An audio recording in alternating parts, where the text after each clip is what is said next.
პოლიტიკური წარსული, აწმყო და მომავალი, მიმოხილვა, ანალიტიკა, ექსპერტების შეფასებები აჭარის რადიოს ეთერში. ყოველ სამშაბათსა და შაბათს 19 საათზე ტატო ცეცხლაძის საავტორო პოლიტიკურ-ანალიტიკური გადაცემა ინდიკატორი.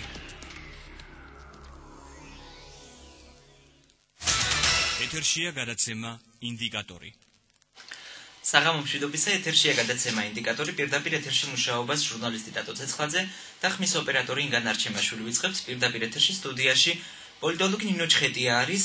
დღეს ვისაუბრებთ კვირის განმავლობაში მიმდინარე მოვლენების შესახებ. დილით სამწუხარო ინფორმაცია გავრცელდა. ახალგაზრდა გოგონა ბათუმის ახალ ბულვარში იპოვეს გარდაცვლილი, მას ყელის არეში აქვს მიყენებული ჭრილობა და ასევე როგორც თვითმხილველები ამბობენ, მას ზურგზე ლოდი ჰქონდა დადებული. სამწუხაროდ ამ დრომდე არ არის კვლელი ნაპოვნი. იმედი მაქვს, რომ დროულად მოხდება დამნაშავის მოძიება და დასჯა. ნინო, რამდენიმე დღის წინ შემოიყვანეს ბათუმში პოლიციის ახალი მანქანები და როგორც შინაგან საქმეთა მინისტრმა განაცხადა, გაძლიერებულად იქნებოდა პატრულირება ბათუმის ტერიტორიაზე. თუმცა ამ განცხადებიდან რამდენიმე დღეში ფიქსირდება ბათუმის ახალ ბულვარში მკვლელობა. როგორ ფიქრობ, რატომ ვერ მოხდა, რატომ არ იყო გაძლიერებული იგივე ბულვარის ტერიტორიაზე დაცვა? გვახსოვს ჩვენ, რომ სახელმწიფო დაცვის სამსახური იდგა ხოლმე ბულვარის ტერიტორიაზე და აკონტროლებდა პერიმეტრს. მაგრამ წელს არის საკმაოდ ცოტა დაცვის პოლიციის წარმომადგენელი. მე ძალიან კარგად მახსოვს, პირველში მივესალმები ჩვენს რადიო მსმენელებს. მე მახსოვს ის განცხადება, რომელიც შინაგან საქმეთა მინისტრმა გააკეთა აქ, როდესაც ახალი ეს რო ვთქვათ, მანქანები იქნა მის მიერ პრეზენტირებული. იქ ამბობდა, რომ ეს გადაწყვეტილება ჩვენ მივიღებთ იმ მიზეზის გამო, რომ ვინაიდან ტურისტული სეზონი არის, გარკვეულწილად ეს რო ვთქვათ, აქტიურ ფაზაში შესული.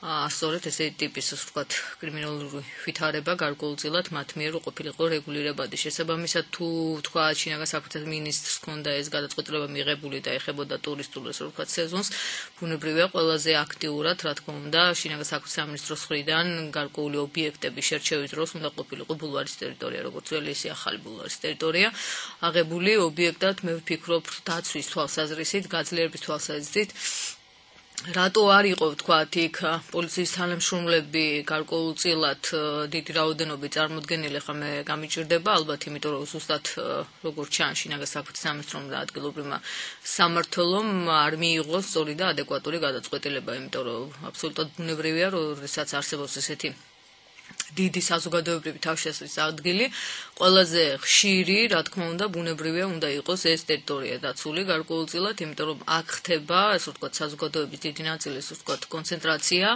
განსაკუთრებით ახალგაზრდების, ბუნებრივია და შესაბამისად დიდი ალბათობით იქ, სადაც ძალიან ბევრი გასართობი ადგილიც არის ამასთანავე, სხვადასხვა ტიპის კაფეები, რესტორნები და ამავდროულად, ბუნებრივია, სადაც ხდება იგივე ალკოჰოლის სასმელების, ასე ვთქვათ, მიღება აქტიურად ტურისტების მიერ, ბუნებრივია იქ ჩდება დიდი ალბათობა იმისა, რომ რაღაც კონფლიქტური, ასე ვთქვათ, სიტუაციები შეიქმნას. ამიტომ მე ვფიქრობ, რომ ბულვარი უნდა იყოს ესეთი განსაკუთრებული ობიექტი ამ თვალსაზრისით პოლიციის დაკვირვების კუთხით.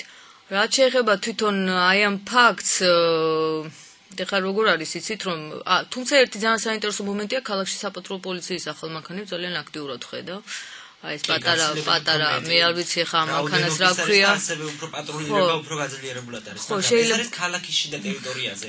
იგივე ის ტერიტორია, სადაც მოხდა მკვლელობა, არის ახალი ბულვარის განაპირა, ჭოროხის მიმდებარე ტერიტორია არის, თითქმის აეროპორტის მიმდებარე ტერიტორია და იქ არის მართალია გზა არის გაყვანილი, თუმცა იქ თითქმის არავინ არ მოძრაობს, თუ არის სპეციალურად არა ეს ვერ იქნება შინაგან საქმეთა სამინისტროს მიერ და ზოგადად პოლიციის მხრიდან გარკვეულწილად არგუმენტი, იმიტომ რომ ნებისმიერ შემთხვევაში ის ტერიტორია არის ქალაქის ზონაში დიდი ხანია უკვე შესული და ის ტერიტორია, სადაც ეს ახალგაზრდა ბავშვი იქნა აღმოჩენილი, ბულვარის ეს ვთქვათ ტერიტორიად არის აქმული, ძველი ახალი ამასთან არცებითი მნიშვნელობა არ აქვს, არის საზოგადოებრივი თავშესხმის ადგილი და ბუნებრივია სახელდახელოდ უნდა იყოს პოლიციის სამმართველოს წარმომადგენლები მობილიზებული ესეთ ტერიტორიებზე. ეს არის ჩემი პოზიცია, რაც შეეხება ამ ტრაგედიას. მე მაინც მგონია, რომ ზოგადად ხდება ხოლმე დანაშაულებები, მაგრამ რაღაც ესეთი პოლიტიკური სპეკულაციის ხასიათზე ზღებულობს ეს ტრაგედია. ძალიან ხშირად ისმის იმ ადამიანების მიმართულებით გარკვეული კმაყოფილება, ვინც ვთქვათ, განთავისუფლებული არის ციხიდან. ზოგადად მე ვფიქრობ, რომ შინაგან საქმეთა სამინისტროს მხრიდან ბევრი რამ არ გაკეთდა წმინდა პროფილაქტიკის თვალსაზრისით, როდესაც ადამიანების ესეთი დიდი რაოდენობით საჯელახსრულებით დაწესებულებებიდან ხდება, ესე რომ ვთქვათ, განთავისუფლება, აუცილებლად პოლიციის სამმართველოებმა ყველა დონეზე უნდა იმუშაონ ამ ადამიანებთან, მათ უნდა ქონდეთ მუდმივი ხასიათის კონტაქტი განთავისუფლებულ პირებთან, იმიტომ რომ ეს არის პრევენციის, დანაშაულის პრევენციის ერთ-ერთი საფუძველი, იმიტომ რომ ხა ძალიან ბევრი იყო, რა თქმა უნდა, იმ ადამიანებს შორის, ვინც რამდენიმე დანაშაული აქვს ჩადენილი სხვადასხვა დროს, გარკვეული რეციდიული ნიშნები ჰქონდათ მათ მოქმედებებში და ბუნებრივია, რა თქმა უნდა, არ არის გამორიცხული და ძალიან ალბათობით და ლოგიკით შეიძლება საზოგადოება, როდესაც ესე ტრაგედიას ისმის დააბრალოს, თქვათ, იმ ნაწილს ადამიანებისა, რომლებიც არიან განთავისუფლებული. ამიტომ თუმცა ჯერჯერობით აღნიშნოთ, რომ არ არის დადასტურებული, ანუ არანაირი ხო, სწორედ ამიტომაც ეს რაღაცა ხასიათის სპეკულაცია იმისა, რომ იქნებ ის ადამიანები იყოს, ან ის ადამიანები არის რაღაც ბრალეული, იმიტომ რომ ეს ახალგაზრდა ბავშვი ესე სასტიკად იქნა, ესე რომ ვთქვათ, მოკლული, ბუნებრივია, მთლად ეხა საზოგადოების მხრიდანაც გამართლებული არ არის, უბრალოდ ამის აღნიშვნა მინდოდა, თავიდან ბოლომდე უნდა როგორღაც თავი ავირიდოთ ჩვენ საზოგადოებამ რაღაც ტიპის პოლიტიკური სპეკულაციებისაგან. დღესვე გააკეთა განცხადება საქართველოს პრეზიდენტმა მიხეილ სააკაშვილმა და აღნიშნა, რომ ის მწუხარებას გამოთქვამს გარდაცვლილი 16 წლის მარიამ კოჩალიძის გამო და მოუწოდა შინაგან საქმეთა სამინისტროს და პოლიციას, რომ დროულად იქნეს გამოძიებული აღნიშნული საქმე, ასევე პრეზიდენტმა აღნიშნა, რომ წინა ხელისუფლების დროს უფრო ძლიერად იყო წარმოდგენილი დაცვის პოლიცია და საპატრულო პოლიცია ბულვარის ტერიტორიაზე და უფრო ნაკლები შემთხვევები ფიქსირდებოდა, თუმცა კრიმინალს, რა თქმა უნდა, ერთ-ერთი ხელისუფლებას უბრალოდ ვერ აღმოფხრავს, ეს არის დამოკიდებული უშუალოდ ეს რაც უფრო ძლიერად არის, რა თქმა უნდა, უფრო ნაკლებად ხდება, თუმცა რა თქმა უნდა, აუცილებლად მოხდება კრიმინალი. ასევე დღეს ოჯახის წევრებმა განაცხადეს, რომ სავარაუდოდ მარიამ კოჩალიძის მკვლელობა გამოიწვია იმან, რომ ეს იყო ყაჩაღობის მიზნით ჩადენილი, რადგან დაკარგული არის მისი ტელეფონი, iPhone 5 და ასევე ველოსიპედი. ასევე გაავრცელა სხვადასხვა სააგენტომ, რომ მარიამ კოჩალიძის ველოსიპედი იყო ველოსიპედით სარგებლობდა ერთ-ერთი ადამიანი, რომელიც ცხოვრობს იქვე ნანგრევებში, ანუ ესე ეწერა, თუ არ ვცდები ინფო9-მ გაავრცელა ეს ინფორმაცია და მეტსახელად ტერორისტი სახელით, ანუ ამ სახელით იცნობენ ამ ადამიანს. ჯერჯერობით რა თქმა უნდა არის ვარაუდები და აუცილებლად იქნება გამოძიება, მით უფრო როცა ტელეფონით გაცილებით უფრო მარტივი არის პოვნა ყველის კი, ტექნიკა საკმაოდ ისეთი არის ამ თვალსაზრისით, ყოფილი ხელისუფლების მხრიდანაც ძალიან ბევრი გაკეთდა მიმართულებით და რა თქმა უნდა ამ შემთხვევაში ძალიან გაუიოლდება ბუნებრივია, თუ რა თქმა უნდა დამნაშავეს თან აქვს ჯერჯერობით ის ტელეფონი, რომელზეც ახლა თქვენ საუბრობთ, რაც შეეხება ხა პრეზიდენტის განცხადებას. მე ზევით საუბრობდი პოლიტიკურ სპეკულაციასთან დაკავშირებით და მე არ მინდა ვირწმუნო, რომ ახლა მიხეილ სააკაშვილი არ დაკავებული პოლიტიკური სპეკულაციით და იმიტომ ეს ცინცხლად აკეთებს გარკვეულ განცხადებებს. მე მინდა დავიჯერო ის, რომ ეს მისი გარკვეული ადამიანური შეშფოთება არის აბსოლუტურად გულწრფელი და ადამიანური შეშფოთება. რაც შეეხება მის მოწოდება შინაგან საქმეთა სამინისტროს მიმართულებით, ეს მიხეილ სააკაშვილსაც რო არ გაეკეთებინა საზოგადოებაში იმდენად საკმაოდ სერიოზული შეშფოთება გამოითქვა, რომ ბუნებრივია შინაგან საქმეთა სამინისტრო რა თქმა უნდა მაქსიმალურად შეეცდება, რომ ეს იქნეს გამოძიებული, იმიტომ რომ აქ რაღაცა ეხა პოლიტიკური. მაგრამ ჩვენ გვახსოვს ნინო ასევე გახმაურებული კვლელობაა რაფალიანცების საქმის საუბარი, რომელიც არჩევნების წინა დღით მოხდა. ამის შესახებ მედია დღემდე წერს, საქმე არ იქნა გამოძიებული, ანუ იმის თქმა მინდა, რომ მიუხედავად იმისა, რომ რამდენი თვე გავიდა და ახლობით 10 თვე გავიდა, მაშინ 9 თვე გავიდა და კონკრეტული შედეგი ვერ დადო შინაგან სამწუხაროდ კი და ეს არის ძალიან მძიმე სხვათა შორის ახალი ხელისუფლებისათვის, იმიტომ რომ ამასთან დაკავშირებით ძალიან ბევრს ცდილობს მაგალითად ერთიანი ნაციონალური მოძრაობის წარმომადგენლები, ყოფილი გუბერნატორი კახეთის ბატონი ღვინიაშვილი, რომელიც ქალაქ თბილისის პროკურორი იყო გარკვეული წლების განმავლობაში. ამიტომ ვამბობ, რომ ესეთი ტიპის სხვათა შორის მაშინაც კი, როდესაც საღამოთი გვიან-ღამით უკვე გავრცელდა ეს ინფორმაცია და ვისმენდით ისტორიკულ ესე ვთქვათ ხასიათის შესახილებს ქართული ოცნების ერთ-ერთი მაჟორიტარი ქალბატონი მანანა ბერიკაშვილის, მაშინაც ჯეროდა, რომ რაღაცნაირად ეს იყო დანაშაული არ რაღაცა პოლიტიკური ესე ვთქვათ მოტივებით ნაკანახები, იმიტომ რომ მართლა ძალიან ძნელი წარმოსადგენია, რომ ეხა ერთი კონკრეტული ოჯახის წინააღმდეგ რაიონულ დონეზე ვიღაცა შეიძლება რაღაც ტიპის პოლიტიკური უკმაყოფილება ქონოდა, მაგრამ ეს გამხდარიყო საფუძველი იმის, რომ პატარა ბავშვი პრაქტიკულად გაეწირათ და სიცოცხლე მოესწრაფათ. ამიტომ მე მაინც ფიქრობდი მაშინაც, რომ ეს იყო რაღაცა წმინდა პირადი ხასიათის ოჯახის ყოფით დონეზე და არა აქ უნდა დაწყებული იყო არა პოლიტიკური თვალსაზრისით რაღაც ვერსიების ეს რო ვთქვათ გადალაგება საგამოძიებო ორგანოების მიერ, არამედ მაქსიმალურად უნდა ეცადათ რომ გარკვეულწილად სწორედ ოჯახის მიმართულებით ემუშავათ, როგორც დღეს აცხადებენ შინაგან საქმეთა სამინისტროს წარმომადგენლები.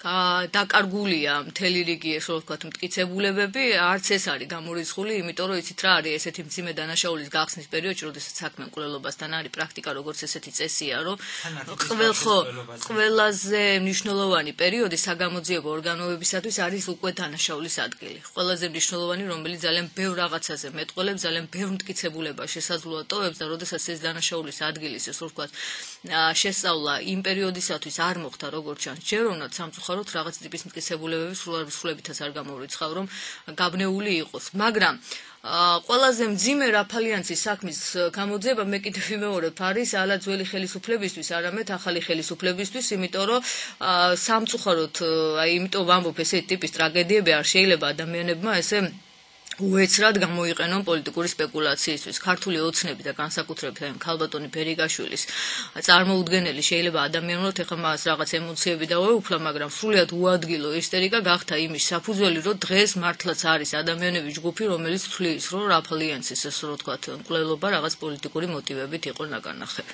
და ასევე უკვე პოლიტიკური სართული ერთგვარად დაედო დღევანდელ მკვლელობის საქმესაც. აუცილებლად მინდა ნინო კითხო იმის შესახებ, რომ ანუ ის საპატრულო პოლიციის მანქანები, რომელიც დაემატა აჭარის საპატრულო პოლიციის სამმართველოს დაახლოებით, ანუ არა მარტო აჭარაში, საქართველოს მასშტაბით დაახლოებით მოხდა 17 მილიონის ღირებულების მანქანების შესყიდვა. აქედან ნაწილი გადმოეცა აჭარას. მინი კუპერები და თანამედროვე ტიპის მანქანები, რომლის გამოშვების წელიც არის 2013 წელი, მიმდინარე წელს არის გამოშვებული. რამდენად უნდა ყიდულობდეს შინაგან საქმეთა სამინისტრო, რამდენად არის აუცილებელი, რომ ეს კომფორტული მანქანები იქნას შეძენილი. ის მანქანები, რომელიც ემსახურებოდა შინაგან საქმეთა სამინისტროს, არ იყო ცუდი მანქანები, ანუ კომფორტის თვალსაზრისით თუნდაც გასაგებია, რომ ის მანქანები, რომელიც ემსახურებოდა შევარდნაძის მმართველობის პერიოდში, თორცდები, ჟიგულები და ასე შემდეგ, ხო, რაღაც ნივა იყო, ჟიგული იყო, კი ბატონო. ხო, რამდენიმე ძველი ტიპის მანქანები, საბჭოთა გამოშვების მანქანები, ის ჩანაცვლა თანამედროვე მანქანებით, მაგრამ 2013 წლის გამოშვების მანქანა რამდენად აუცილებელია, რომ შინაგან საქმეთა სამინისტროს თანამშრომელს ემსახურებოდა. ეხლა ეს არის საკითხი, რომელიც ძალიან საინტერესო არის ნებისმიერ შემთხვევაში შესასწავლად, რატო იცით რომ აუცილებლად უნდა იყოს გამოთხოვებული თავად საპატრულო პოლიციიდან ის მონაცემები, რომელიც ავტოპარკს ეხება. რა რაოდენობის იყო და რამდენად თქვათ აკმაყოფილებდა ფარავდა ის ყველა ტერიტორიულ ერთეულს, არა მხოლოდ აჭარას და ზოგადად ქალაქ ბათუმს, არამედ საერთოდ მთლიანობაში. რამდენად ჩემთვის არის ცნობილი, გასულ წელს თუ არ ვცდები 2012 წლისათვის რამდენიმე შენაძენი გაკეთდა, ჯერ კიდევ ვანო მერაბიშვილის მინისტრობის პერიოდში, სანამ ბაჩუ ახალაია დაინიშნებოდა მინისტრად და ითქვა, რომ ეს არის ის რაოდენობა ავტოპარკისა, რომელიც ქვეყნისთვის სავსებით საკმარისია, ის არ მოითხოვს განახლებას.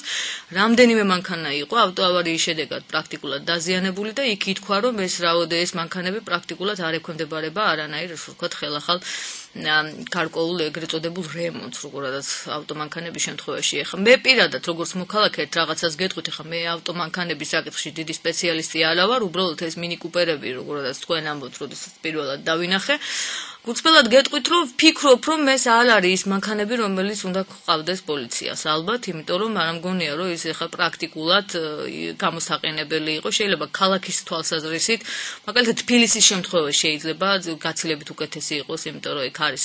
მაგრამ 25,000 ციგრს თითო მანქანა. დიახ. არის ძალიან ძვირადღირებული იმ ფონზე, ვიდრე სახელმწიფო შეუძლია შეიძინოს. ასევე გასაგებია და წინა ხელისუფლება ხშირად ამბობდა იმას, რომ პოლიციას უნდა შეექმნა კომფორტული გარემო იმისათვის, რომ მას არ გაუჩნდეს სურვილი აიღოს ხრთამი, მას არ გაუჩნდეს სურვილი, რომ დაარღვიოს კანონი და კანონის დარღვევით მიიღოს თანხა, იქნება თუ კომფორტი. გასაგებია ეს პოზიცია, თუმცა ამ შემთხვევაში თუ კი 25,000 ლარიანი მანქანა არ იქნება და იქნება 10,000-იანი, 8,000-იანი, 5,000-იანი. პოლიციას ან ვერ იმუშავებს. რა თქმა უნდა, იმუშავებს, ამიტომ ვამბობ, მე ყურადღება იმიტომ გავამახვილე ამ მინი კუპერებთან დაკავშირებით, რომ ამ მინი კუპერებს, როგორც კი თვალში ესე ვთქვათ, მომხდა, პირველი რაც ესე იგი გამიელვა, არის ის, რომ ეს არის მანქანა, რომელიც ფიქრობ, რომ რომ ახალგაზრდა ადამიანისათვის უფრო სასეირნოდ გამოდგება, ვიდრე რაიმე ტიპის სამუშაოს შესრულებისთვის. ნებისმიერ შემთხვევაში სტუნება, რა თქმა უნდა, იმ პატრულის თანამშრომლებს ექნება აქეთ მიმართულებით, ანუ სეირნობის თვალსაზრისით და ნაკლებად, იმიტომ რომ ხო ვიცით ახალგაზრდების გარკვეული ტოლვა ავტომანქანების, ავტომობილების, ასე ვთქვათ, მიმართ და აბსოლუტურად ბუნებრივია, ამიტომ მე ვფიქრობ, რომ კი აბსოლუტურად გეთახვებით, იცით რა არის, რომ ნებისმიერი გადაწყვეტილება, რომელიც არის დაკავშირებული გარკვეული ფინანსური სახსრების გაცემასთან, უნდა იყოს ძალიან ადეკვატური. და უნდა იყოს გარკვეულწილად ოპტიმალური ვარიანტები გაკეთებული, ისე ოპტიმალური გადაწყვეტილებები მიღებული და არ უნდა იყოს ახლა ისეთი ხასიათის, რომ ახლა მე არ ვიცოდი 25,000 ალბათ ამერიკული დოლარი არის საკმაოდ დიდი თანხა იმ ფონზე, როდესაც მართლა ძალიან იოლად შეიძლება სხვადასხვა კომპანიებთან დადებული ყოფილიყო სხვადასხვა ტიპის ასე ვთქვათ ხელშეკრულებები, მათ შორის არ ყოფილიყო 2013 წლის მანქანები რა, აუცილებელი იყო რა. ახლა ჩვენ ვიცით, რომ უამრავი ადამიანი არის ეგრეთ წოდებული ბიზნესით დაკავებული ესე ვთქვათ მიმართულებით, მათ ჩამოყავს მანქანები და მოგესალმებით ჩვენი მოსახლეობის დიდი უმრავლესობა არ არის ახლა ცვირადღირებული მანქანებისკენ წმინდა ფინანსური რესურსიდან გამომდინარე უქონლობის გამო, ესე ვთქვათ მიმართული, ამიტომ იზოლებული არის, რომ ჩამოიყვანოს ისეთი ტიპის მანქანები, რომელსაც აქვს 5, 7, 8 წლის წინ, ესე ვთქვათ გამოსული. ამდენად საკმაოდ ნორმალურ მდგომარეობაშია თითოეული ყველა ის მანქანა, რომელიც ამ ადამიანებს ჩამოყავს. მეცას გეტყვით, ამ კომპანიებს აქვს ისეთი ტიპის მანქანები ავტოპარკებში, რომელიც არ იქნა გაყიდული და გარკვეული ესე ვთქვათ შესყიდვების დროს გარკვეულ ესე ვთქვათ რაოდენობა თანხა მცირდება ასეთ შემთხვევაში. ამიტომ მე ვფიქრობ, რომ აქ ამ მიმართულებით ამ მინი კუპერებთან დაკავშირებით ნორმალური გადაწყვეტილება ბუნებრივია არ არის მიღებული და რაღაცა ესეთი როგორ გითხრათ რა არ მინდა ეს ვიხმარო ეს სიტყვა, მაგრამ გარკვეული ხარაბშუტობა სამწუხაროდ იგრძნობა. სტუნების მაგალითი უფრო არის. მადლობა ნინო, ჩვენ ვაგრძელებთ გადაცემას სარეკლამო პაუზის შემდეგ შემოგვიერთდება საერთაშორისო გამჭვირვალობა საქართველოს იურისტი ჟანა შემოგვიერთდება, რომელთან ერთადაც ვისაუბრებთ ჩვენ ერთლარად გაყიდულ ქონებებზე. დაგველოდეთ. თავარი ის კი არ არის თუ რომელ ფეხზე აღდგება. თავარია ის თუ როგორი განწყობით დაიწყებ დილას. მომართეთ თქვენი რადიო ჩვენ სიხშირეზე და დაიმუხდეთ განწყობის გენერატორის მეშვეობით. ყოველ სამუშაო დღეს დილის 9 საათიდან 11 საათამდე რადიო აჯერა გთავაზობთ თქვენი განწყობის სრულიად უსასყიდლო დამუხტვას. გენერატორის გამართულ მუშაობას უზრუნველყოფენ განწყობის სტაჟიანი თეორეტიკოსები. მომართე შენი რადიო და დაიმუხდე პოზიტივი. ყოველ დილით 9 საათიდან განწყობის გენერატორი ჩართულია FM 104.5-ზე.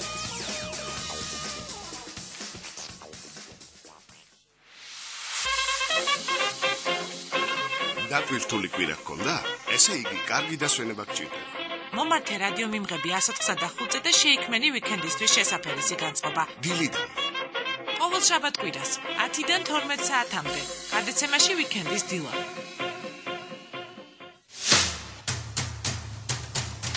კარგი მუსიკა, საინტერესო სტუმრები მათთვის უჩვეულო ამპლუაში. ალა ბათუმურა. და რაც მთავარია, მხოლოდ პოზიტივი. ერთი სიტყვით, შემოგვია. ყოველ ოთხშაბათს თვარის კლუბი ისევ ღიაა შენთვის FM 104.5-ზე.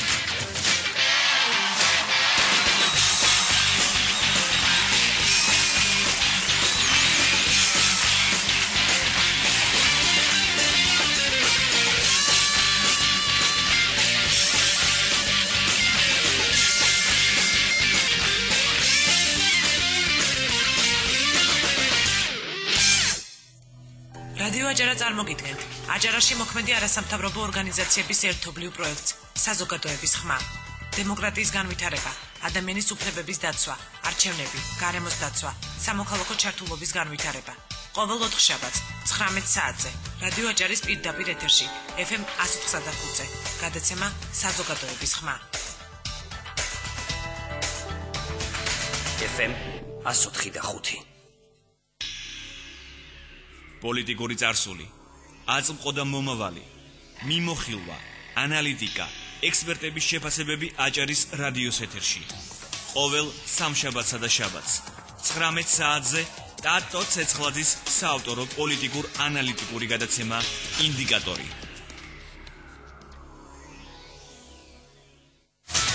ეთერშია გადაცემა ინდიკატორი. ჩვენ ბრუნდებით პირდაპირ ეთერში, ეს არის გადაცემა ინდიკატორი, პირდაპირ ეთერში ჟურნალისტი ტატო ცეცხლაძე, ხმის ოპერატორი ინგა ნარჩემაშვილი და პოლიტოლოგი ნინო ჩხეტია მუშაობთ. სტუდიაში შემოგვიერთდა საერთაშორისო გამჭვირვალობა საქართველოს იურისტი ჟანა ჩიქოვანი. მოგესალმები ჟანა. მოგესალმებით. მადლობთ პირიქით.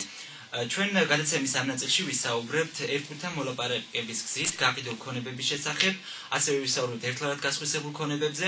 ჟანა, რომ გითხრა, თქვენ რამდენიმე წელია უკვე ანხორციელებთ მონიტორინგს ერთმანეთთან მოლაპარაკების გზით გაყიდული ქონებების შესახებ. რამდენად შეასრულა პირობები ინვესტორებმა, რომლებმაც შეიძინეს ერთმანეთთან მოლაპარაკების გზით ქონება? დიახ, გეტყვით, რომ საერთაშორისო გამჭვირვალობა საქართველოს 2011 წლიდან დაინტერესდა აღნიშნული საკითხით, ვინაიდან როგორც მოგეხსენებათ, იყო ტენდენცია და დღემდე გრძელდება, რომ აჭარის ავტონომიური რესპუბლიკის მთავრობა გარკვეულ ინვესტორებზე ერთპირთან მოლაპარაკების გზით სწორედ აღნიშნეთ ყიდის ქონებას, ეს არის მიწის ნაკვეთი ჰექტრობით, თუ ეს არის შენობა ნაგებობები. ერთლარად ან იმაზე გაცილებით დაბალ ფასად, ვიდრე ამ ქონების მიწის ნაკვეთი იქნება თუ შენობა მისი საბაზრო ღირებულებაა. ამის მიზეზი და მიზანი არის სწორედ ის, რომ ამ უცხოურმა კომპანიებმა განახორციელონ ინვესტიციები, თუმცა შესაბამისად მთავრობამ, ანუ აჭარის ავტონომიური რესპუბლიკამ მთავრობის სახით უნდა აიღოს ბუნებრივია ვალდებულება, რომ შეამოწმოს შემდეგ თუ რამდენად ხელშეკრულების შესაბამისად მიმდინარეობს ეს ინვესტიცია, ანუ რეალურად ხდება თუ არა თქვა დაპირებული სასტუმროების სამედიცინო ცენტრების თუ ასე შემდეგ აშენება. 2011 წლისთვის უკვე აჭარის ხელისუფლებას დაახლოებით 52 ობიექტი ჰქონდა გაყიდული, როგორც ერთლარად ასევე დაბალ ფასად და შემდეგ ეს ტენდენცია გრძელდებოდა და ანუ კიდევ არაერთი ობიექტი გაიყიდა დღემდე.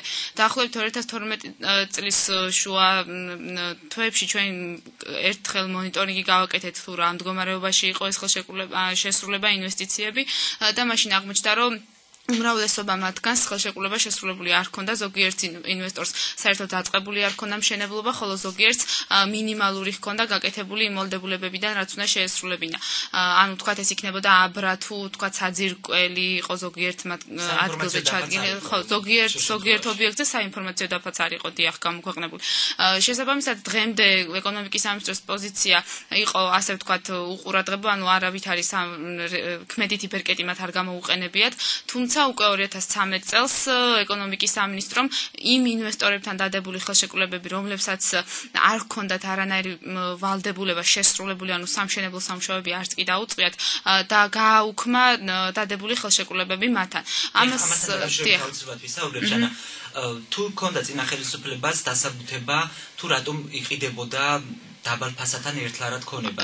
თუ იყო ანუ ეს ხელშეკრულებას ჩადებული სპეციალური მოთხოვნები, ანუ მე იმიტომ გაძლევ ერთლარად ქონებას, რომ შემდა შეასრულა აი ეს. თუ იყო ეს დეტალურად გაწერილი, თუ იყო უბრალოდ ზედაპირული ხელშეკრულება და ზედაპირული მოთხოვნები, რომ ანუ ერთლარად გაძლევ ქონებას და თუ გინდა გააკეთე, ანუ როგორ იყო ხელშეკრულება, რამდენად იყო სამართლებრივ ჩარჩოებში მოქცეული. დიახ, თვითონ ხელშეკრულება ზედაპირულს ნამდვილად ვერ დავარქმევ, პირიქით დეტალურად იყო გაწერილი ის ვალდებულებები იმ პერიოდულობით და კონკრეტულ თარიღზე მითითებით, რა თარიღზე რა ვადაშიც უნდა გადაეხადა ვთქვათ საინვესტიციო თანხა, იქნებოდა ეს 1 ლარი თუ 200.000, ასევე ის პერიოდი, როცა უნდა შეესრულებინა სამუშაოების გარკვეული ნაწილი, შესაბამისად ჯარიმებიც იყო გათვალისწინებული ვთქვათ კონკრეტულ ვადაში ვალდებულების შეუსრულებლობის დროს, რა ბერკეტი უნდა გამოეყენებინა ეკონომიკის სამინისტროს, რა სახის სანქცია, ანუ ჯარიმა პირგასამტეხლო ეგრეთ წოდებული უნდა დაეკისრებინა.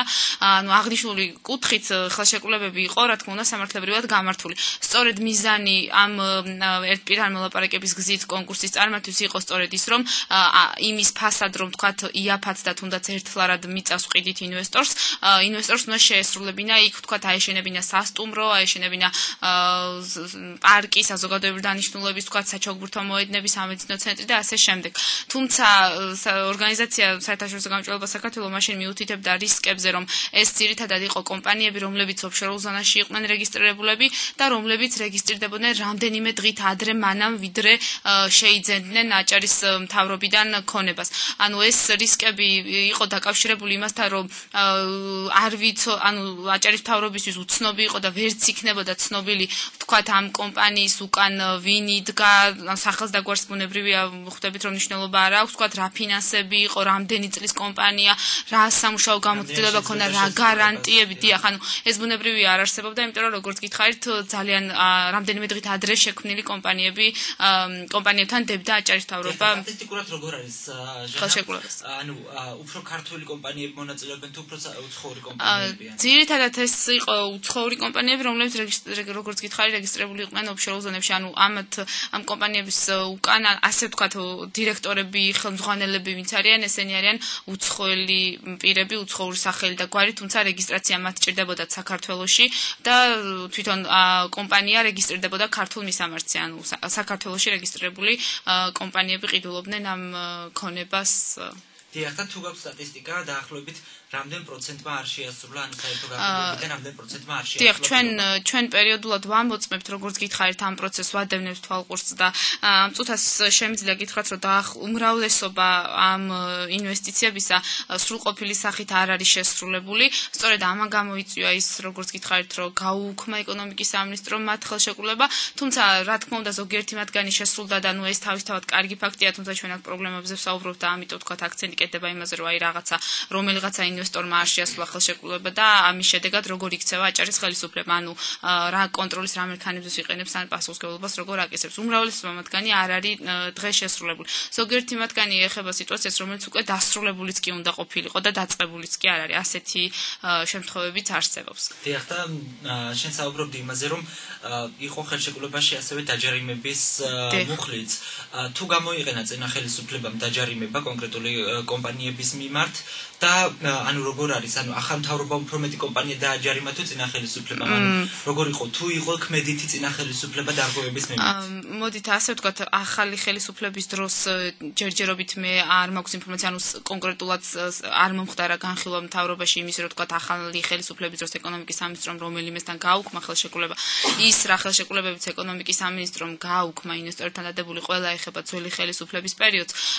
რა თქმა უნდა, ხაზგასმით შეიძლება აღინიშნოს, რომ ყველა ინვესტორთან აბსოლუტურად ხელშეკრულების საფუძველზე მოხდა პირგასამტეხლოს დაკისრება, სწორედ იმ შეუსრულებლობიდან გამომდინარე, ანუ ვადების დარღვევიდან გამომდინარე, ეს იყო თვითონ შესასყიდი თანხის გადახდა თუ შემდეგ რომელიმე კონკრეტული ვალდებულების შეუსრულება, მაგალითად შემდგომი ტრანშის განხორციელება და ასე შემდეგ, ყველგან იყო ჯარიმა გამოყენებული და მხოლოდ ორ შემთხვევაში არ მოხდა მთავრობის მიერ პირგასამტეხლოს ძალაში დატოვება. დანარჩენ შემთხვევაში მიუხედავად იმისა დაკმაყოფილდა თუ არა სარჩელი, პირგასამტეხლო დაეკისრა თითქმის ყველა ინვესტორს გადასახდელად, თქვათ იმის და მიუხედავად მიეცა თუ არა მათ შესაძლებლობა გაეგრძელებინათ ხელშეკრულება. ქმედით გაეგრძელებინათ ურთიერთობა, ანუ ინვესტიციის განხორციელება. ქმედით რაც შეეხება, ვფიქრობთ, რომ ალბათ შესაძლებელი იქნებოდა ცოტა უფრო ქმედითები ყოფილიყვნენ ძველი ხელისუფლების დროს, თუმცა ანუ შედეგი მაინც იყო ის, რომ მიუხედავად ამდენი ცდილობისა, იქ არაერთ კომპანიასთან თქვათ ცვლილებად შევიდა ხელშეკრულებაში და დამატებით განესაზღვრა ვადა გადაუვადა და ასე ვთქვათ ვალდებულების შესრულება, ეს შანსი მიეცა ძველი ხელისუფლების დროს ეკონომიკის სამინისტროს მხრიდან კომპანიებს, თუმცა რამდენიმე მათგანმა მაინც არ შეასრულა და საბოლოო ჯამში, ანუ ეკონომიკის სამინისტრომ გააკეთა ის, რაც იმ ეტაპზე უნდა გაეკეთებინა, მათთან გააუქმა საინვესტიციო ხელშეკრულება და მოითხოვა იმ თანხების თქვათ უკან დაბრუნება და ჯარიმის დააკისა ჯარიმა და მოითხოვა ჯარიმის გადახდა, რაც გამოწვეული იყო სწორედ იმით, რომ ამ კომპანიებმა დაარღვიეს ხელშეკრულებები, ანუ არ განახორციელეს რეალურად მშენებლობები, ინვესტიცია სრული სახით არ განახორციელეს. დიახ, და ანუ ხელშეკრულების მე რამდენადაც მახსოვს, მეც დოკუმენტების ნაწილს ვსწავლობდი და ხელშეკრულების გაგრძელება ხდებოდა კომპანიებზე, რომლებმაც არ შეასრულეს, ან კომპანიების ნაწილზე, რომლებმაც არ შეასრულეს დათქმულობაში თავისი ნაკისრი ვალდებულება, ამ შემთხვევაში ხდებოდა ხელშეკრულების გაგრძელება უფრო გრძელი ვადით. ანუ ამ შემთხვევაში ხელშეკრულების ვადის გაგრძელების მიუხედავად არის შემთხვევები, როდესაც მაინც არ შეასრულა ნაკისრი ვალდებულება, სასამართლოში რამდენი სარჩელი შევიდა, კიდევ ერთხელ რომ გითხრა უფრო დეტალურად და რა გადაწყვეტილება მიიღო სასამართლომ. მოგახსენებთ, ანუ ეს არის სულ ამ ეტაპისთვის, რაც განიხილებოდა მთავრობაში, დავაზუსტებ თუ შეიძლება, ჯერჯერობით ეს საჩივრები შეტანილი არის აჭარის ავტონომიური რესპუბლიკის მთავრობაში და არა სამინისტროში, იმიტომ რომ ეკონომიკის სამინისტრომ გააუქმა ხელშეკრულებები და აღნიშნული გასაჩივრება მთავრობაში არის პირველ ეტაპზე სავალდებულო. ეს არის 9 საჩივარი, რომლის განხილვასაც საერთაშორისო გამჭვირვალობა საქართველოს უშუალოდ ესწრებოდა, ანუ ზეპირი მოსმენის პროცესს.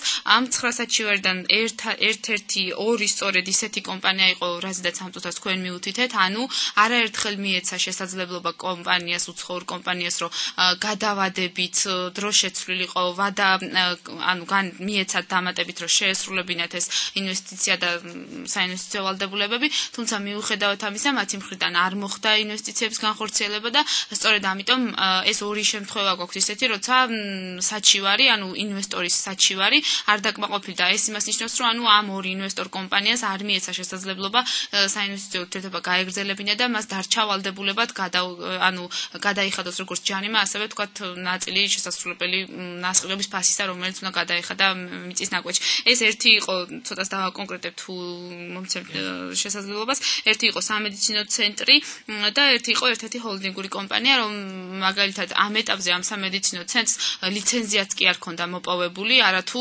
ლაბორატორია აშენებული და თვითონ სამედიცინო ცენტრი აშენებული და ასე შემდეგ. და მეორე ეს კომპანია ელენდკა ჰოლდინგი, ანუ ანალოგიურად აქაც უნდა აშენებულიყო სასტუმრო და ასე შემდეგ, ამასაც მშენებლობის ნებართვაც კი არ ქონდა მიღებული. შესაბამისად ეკონომიკის მთავრობის პოზიცია ვფიქრობთ, რომ აბსოლუტურად გასაგები იყო, ანუ არც კი ქონდა დაწყებული ინვესტიციის განხორციელება, მათ არ მიეცათ შესაძლებლობა, ანუ არ დაკმაყოფილდა მათი საჩივრები და რეალურად არ იმეცათ შესაძლებლობა საინვესტიციო ურთიერთობა გაეგრძელებინათ ქვეყანაში. ხოლო დანარჩენ კომპანიებს მიუხედავად იმისა, რომ დარღვეული აქვთ ვალდებულება, ამას მთავრობაც აღიარებს და ანუ ეს დადგენილ ფაქტად ჩაითვალა, რომ მათ ვადაში ვერ შეასრულეს ვალდებულებები, თუმცა თითქმის ყველა კომპანიას ჰქონდა გარკვეული სამუშაოები ჩატარებული და აქედან გამომდინარე ჯარიმა დარჩა ძალაში, ანუ ჯარიმა დაეკისრა პირგასამტეხლოს სახით ვადის დარღვევის გამო, ჯარიმა დაეკისრა ყველა კომპანიას გადასახდელად, თუმცა მთავრობამ მისცა შანსი მათ იმისა, რომ გააგრძელოს საინვესტიციო ურთიერთობა და შეასრულოს ის ხელშეკრულება თქვა დარჩენილ ახალ ვადაში. ამას ბუნებრივია ცალსახად უარყოფითად ვერ შევაფასებთ, თუმცა მნიშვნელოვანი არის ის და ანუ ჩვენ ამ კუთხით ვაპირებთ, რომ დავაკვირდეთ ამ პროცესს, მნიშვნელოვანი არის ის, რომ იგივე არ განმეორდეს და კიდევ თქვა 2 და 3 წელი არ ელოდოს ეკონომიკის სამინისტრო, ვიდრე ეს ხელშეკრულება შესრულდება. ანუ მნიშვნელოვანი ამ ეტაპზე არის ის, რომ მთავრობამ და ეკონომიკის სამინისტრომ, უფრო ეკონომიკის სამინისტრომ ცოტა უფრო ქმედითი ღონისძიებები გამოიყენოს, კონტროლი გაამკაცროს და ანუ განახორციელოს მონიტორინგი იმაზე, თუ როგორ ასრულებს კომპანია თავის ვალდებულებას, ანუ არ შეიძლება უსასრულოდ გაიწელოს, თქვა 2 წელიწადში შესასრულებელი ინვესტიცია, ასაშენებელი სასტუმრო და ასე შემდეგ. დიახ, და ნინო, შეთან მექნება კითხვა.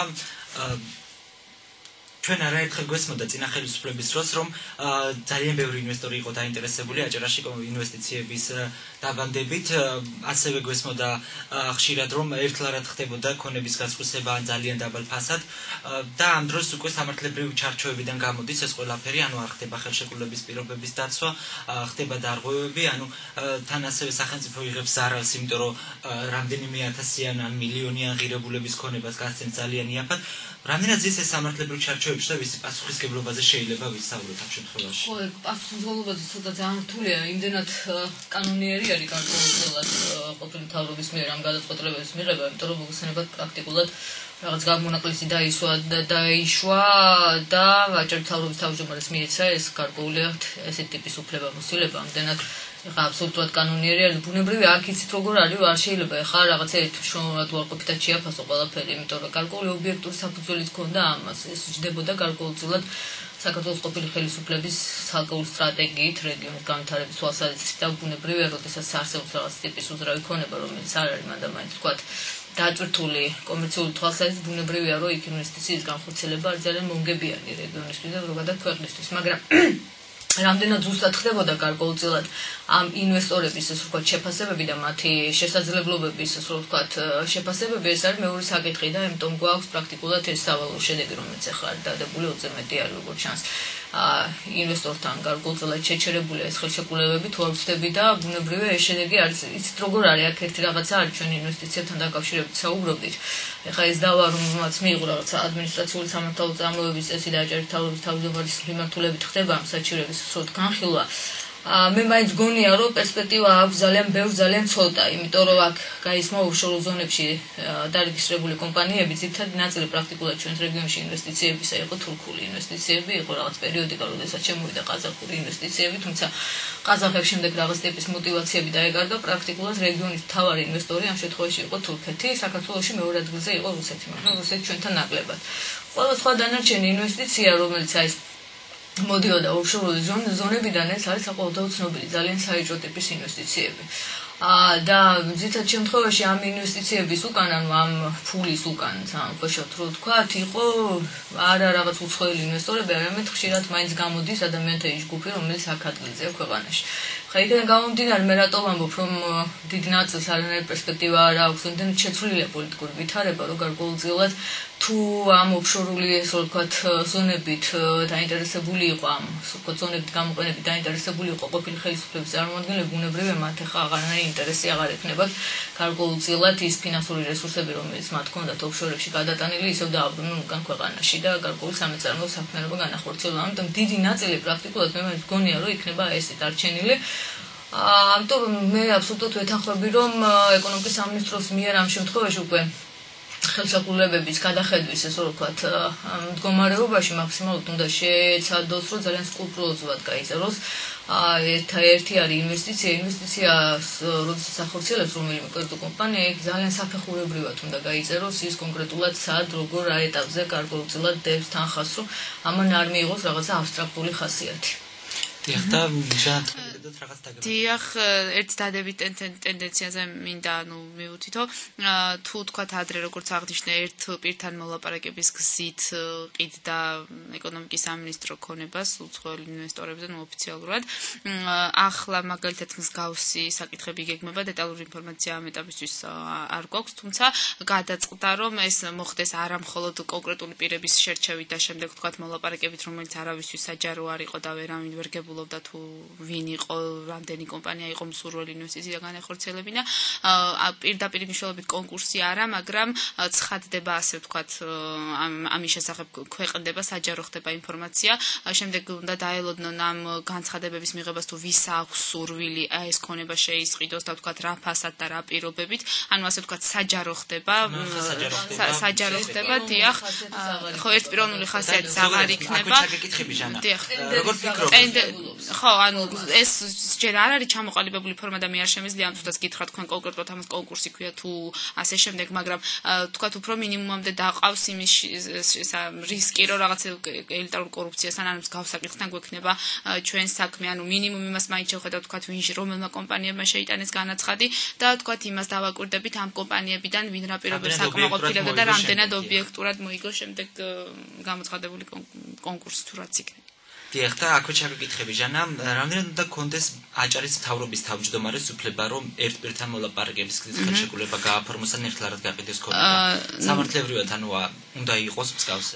სამართლებრივად ეხლა ძალიან ანუ ასე ვთქვათ, ხმამაღალი შეფასება მომთხოვე ამ წუთას ის შემიძლია გითხრა, რომ კანონმდებლობით ასეთი შემთხვევა და შესაძლებლობა გათვალისწინებულია, როგორც იცით, ეს ერთი არის პრეზიდენტის საქართველოს მასშტაბით, რომელსაც შეუძლია ერთლარად მიყიდოს ქონება და მეორე არის აჭარის მასშტაბით აჭარის მთავრობის თავმჯდომარე. ზოგადად მთავრობის თავმჯდომარეს უნდა ჰქონდეს თუ არა ამის უფლება-მოსილება, ეს ცოტა სხვა თემა, თუმცა კანონმდებლობა დღეს ამის შესაძლებლობას ითვალისწინებს. უბრალოდ აუცილებლად გასათვალისწინებელი არის ის და ამ ვალდებულებისგან არ არის გათავისუფლებული მთავრობის თავმჯდომარე მიუხედავად იმისა, რომ მას შეუძლია ლარად მიყიდოს ქონება.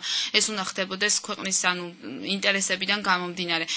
ერთლარად ქონების მიყიდვა არ ნიშნავს იმას, რომ ჩვენ მხოლოდ შესაძლებლობა მივცეთ უცხოელ ინვესტორს, რომ ლარად იყიდოს ჰექტრობით მიწა და შენობები და შემდეგ ვთქვათ არ დავაკვირდეთ, კონტროლი არ განუწიოთ და არ მოვითხოვოთ სანაცვლოდ ინვესტიცია.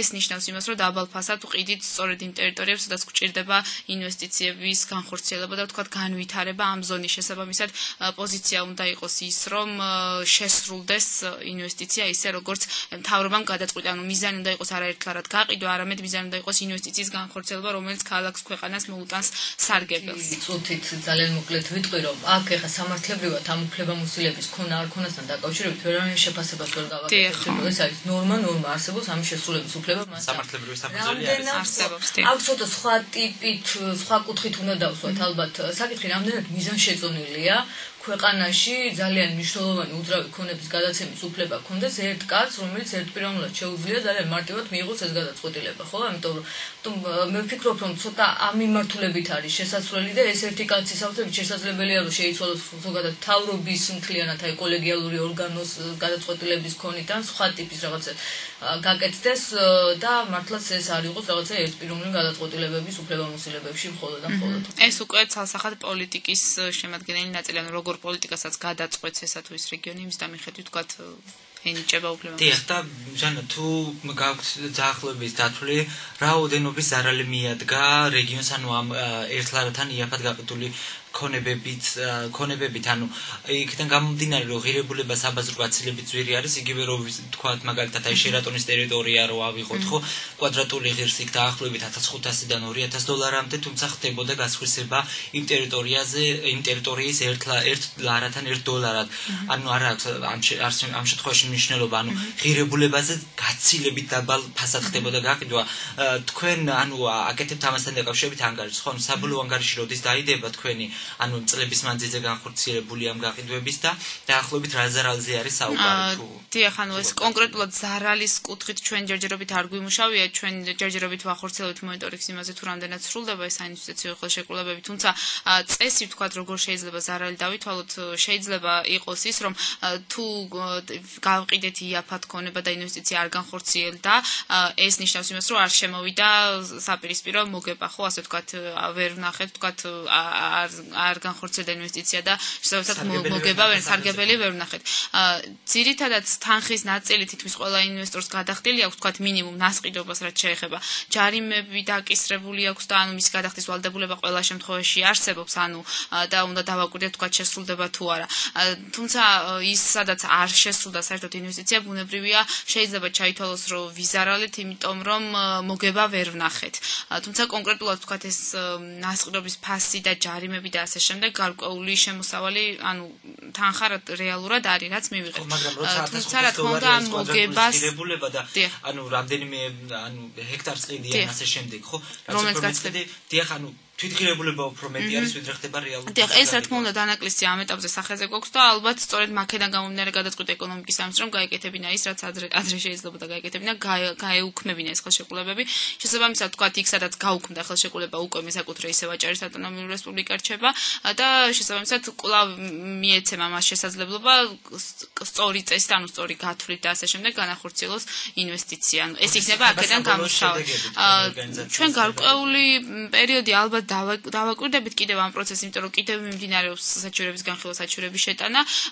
გარკვეული ანუ რაღაც 10-20% მაინც მინიმუმ თქვათ იმ ძველი ობიექტების არ რომელსაც ჩვენ მუშაობდით, დასრულებულ სახით როცა გვეცოდინება, რომ აი ესეთი შედეგი დასრულდა, გაუქმდა ან არა, დარჩა ინვესტიცია, ანუ საინვესტიციო ურთიერთობას აგრძელებს ან არა. ამის მიხედვით დავდებთ თქვათ რაღაც გარკვეულ ანგარიშს. რამდენიმე თვე ალბათ კიდე გავაგრძელებთ ამ საკითხზე მუშაობას. და ბოლო კითხვა მექნება დღეისთვის, რამდენად თანამშრომლობს ხელისუფლება თქვენთან, ანუ გაქვთ საჯარო ინფორმაციის მიღების დროს პრობლემა, ან ყოველ შემთხვევაში ეს საჯარო ინფორმაციას გაწვით დროულად, ან დასწრების თვალსაზრისით იგივე ხდება საჯარო განხილვები, ხო, მთავრობაში, ან თუ გაქვთ საშუალება რომ დაესწროთ, ან რამდენად მოდის თანამშრომლობაზე ხელისუფლება? დიახ, აქ მხოლოდ დადებითი შემიძლია აღვნიშნო, რომ არანაირად თქვათ პრობლემა საჯარო ინფორმაციის გამოთხოვაზე მართალი გითხრათ პრობლემა არც არასდროს არ ქონია, არც გასული ხელისუფლების დროს ძალიან იშვიათად ეხლა თუ გამახსენებთ, ამ წუთას არ მახსენდება ყოველ შემთხვევაში ფაქტი, რომ თქვათ მოთხოვნილ ინფორმაციაზე პასუხი არ მიგვიყო. და ის რაც გითხარით, ვესწრებოდით უშუალოდ, ანუ კონტაქტი არის აქტიური და ანუ ისა გვეუბნებიან წინასწარ გვაფრთხლებენ, აი ამ დროს არის გვატყობინებენ ამის შესახებ და ვესწრებით უშუალოდ განხილვის პროცესს. ანუ ბუნებრივია იქ ჩვენი მონაწილეობა შემოიფარგლება იმით, რომ ვუსმენთ, მაგრამ ანუ საჯაროობა აბსოლუტურად უზრუნველყოფილია. ეს და შემდეგ გადაწყვეტილებები, ოქმები, ხელშეკრულებები ეს ბუნებრივია ყველასთვის საჯაროა და ნებისმიერ შეუძლია ვთქვათ მიიღოს ეს ინფორმაცია.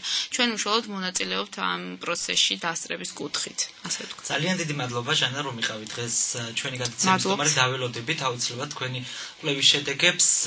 რადიოს უნდა შევახსენებ, რომ ეს იყო გადაცემა ინდიკატორი, პირდაპირ ეთერში ჟურნალისტი დატო ცეცხლაძე, ხმის ოპერატორი ინგან არჩემაშვილი და პოლიტოლოგი ნინო ჩხეტია მუშაობდა ჩვენს კითხვებს სტუდიაში. საერთაშორისო გამჭვირვალობა საქართველოს იურისტის ჟანა ჩიქოვანი პასუხობდა. მადლობა კიდევ ერთხელ ჟანა, მადლობა ნინო. გემშვიდობებით მომდევნო ეთერამდე. კარგად გწანდებოდით.